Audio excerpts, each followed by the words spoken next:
All right, welcome to This Explainer. I'm so incredibly thrilled you're here with us because today we are unpacking a massive, literally game changing cultural moment. We're taking a magnifying glass to the lyrics, the attitude, and the really profound hidden meanings of Aliens, which is the absolute standout hip hop track by BTS from their highly anticipated 2026 album, Ari Wrong. Get ready, because this isn't just your standard pop song. We're looking at a masterclass in identity. So I want to hook you immediately with the central paradox of this entire release. Think about this for a second. Why would the biggest music group in the entire world, artists who have completely and utterly conquered the global mainstream, title their explosive comeback track with a label that inherently means outsider? Okay, let's dive into this. Because to understand that paradox, we have to look at the numbers. 3 years and 9 months. That is the exact length of time BTS spent away from the spotlight, completing their mandatory military hiatus. That's nearly 4 years of silence in an industry that usually demands constant noise, right? This massive absence makes the context of this specific release monumentally significant. They didn't just come back, they returned with a deeply intentional statement about exactly who they are.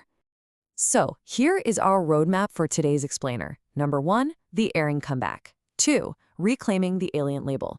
3, rooted in Korean identity. 4, dry humor and detachment. And 5, the East's cultural vanguard. Let's start right off with Section 1, the Arirang comeback, a return to roots. Dropping on March 20, 2026, Aliens is this hard-hitting hip-hop and rap track off of a 14-track album titled Irarang. Now, Irarang isn't just a catchy word.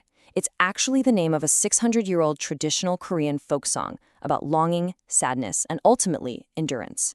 You know, the group spent months in Los Angeles in 2025 doing these intensive songwriting sessions. But instead of chasing a manufactured, easy global pop sound to secure their comeback, they realized the most honest story they could tell was right where they started. They focused entirely on their roots and their true identity as a Korean group. Moving right along to Section 2, reclaiming the Alien label, flipping the narrative. And this brilliantly illustrates exactly what they did. Historically, in the Western music industry, the term alien was often a subtle, or sometimes not so subtle, insult used to describe their outsider status. But BTS shifts the paradigm entirely. They redefine alien not as a weakness or a sign of not belonging, but as an innate strength. They totally embrace being this untouchable, almost mythological entity that simply operates on a completely different level from everyone else. Just listen to how Suga opens his verse. Born different, 7 aliens, green with jealousy, those civilians. He delivers this line with zero arrogance, actually. It's more of a blunt, factual detachment. It's like he's just explaining the weather to us. He views their difference as an innate fact of birth. And the really brilliant part, by calling themselves aliens, he casually reduces their detractors and imitators to mere civilians. It's basically a statement that says, look, we aren't even playing the same game. All right, on to Section 3, rooted in Korean identity. Cultural assertions. Right in the chorus, Jungkook and V sing, from the kata na to the ha, watch and learn from us. This isn't just a cool lyrical flow. It's a completely unapologetic assertion of their origins, placed smack in the middle of a global soundscape.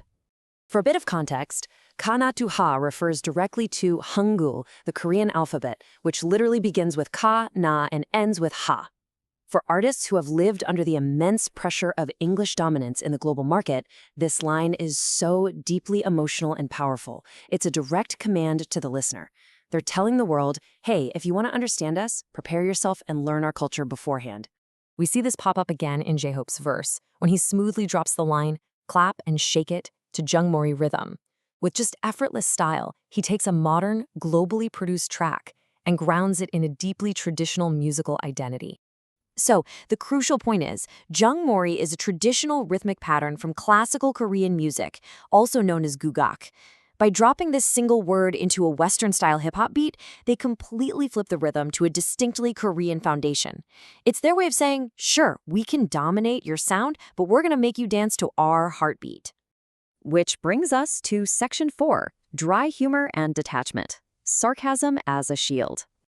Right out of the gate, Suga says, everything feels boring and dull. Now, you might expect anger or impatience after nearly 4 years away, right? But it's actually just a detached observation. They aren't throwing a tantrum, they're simply stating that they have entirely outgrown the recycled, monotonous criticisms of the industry. It's this feeling of being completely done with conversations that just don't serve them anymore. Now, what's really interesting about this slide is how it maps out the brilliant double entendres BTS uses to assert their boundaries. Take the lyric, shoes off at the door. Literally, yes, this is basic Korean household etiquette. It's a sign of respect when entering someone's home. But the detached, deeper meaning? They're telling the industry, if you're going to enter our space, you need to leave your mediocrity, your low standards, and your drama outside. They demand respect on their own terms. And then, wow, they drop the hammer with this line. Every night, every day, everything faster. This era demands us. This highlights the chaotic, really relentless energy of their work ethic. They're acknowledging an objective reality here. Despite a nearly 4-year absence where the rest of the industry tried to replace them or surpass them, no one even came close. They're stating a simple, undeniable truth. They don't need the era. The era genuinely needs them. And that leads us to our final point, Section 5, the East's cultural vanguard, leading from the East.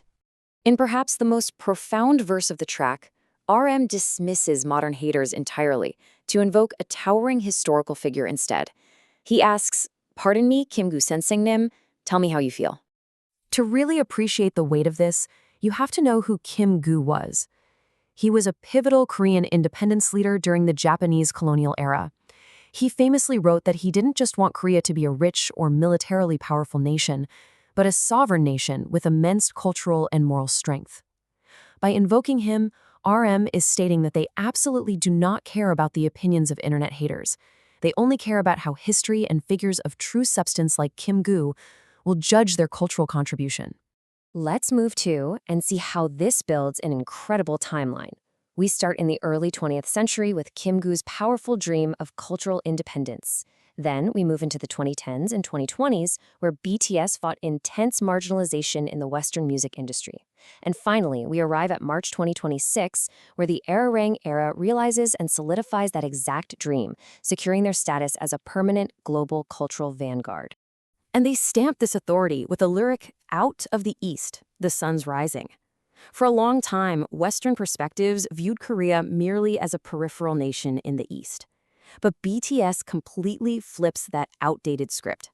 Just as it's an undeniable fact of nature that the sun rises in the East, they're proudly positioning their home as the ascendant center of global culture, power, and etiquette. Ultimately, BTS returned not to assimilate, but to boldly command the space they've earned. They took the very things meant to alienate them and forged them into an untouchable identity. Which leaves us with one incredibly exciting question to ponder. If they've already conquered the globe as aliens, what universe will they build next? I highly encourage you to go listen to the rest of the Arirang album to find out for yourself. Thank you so much for joining me on this explainer. Keep learning, and I'll catch you next time.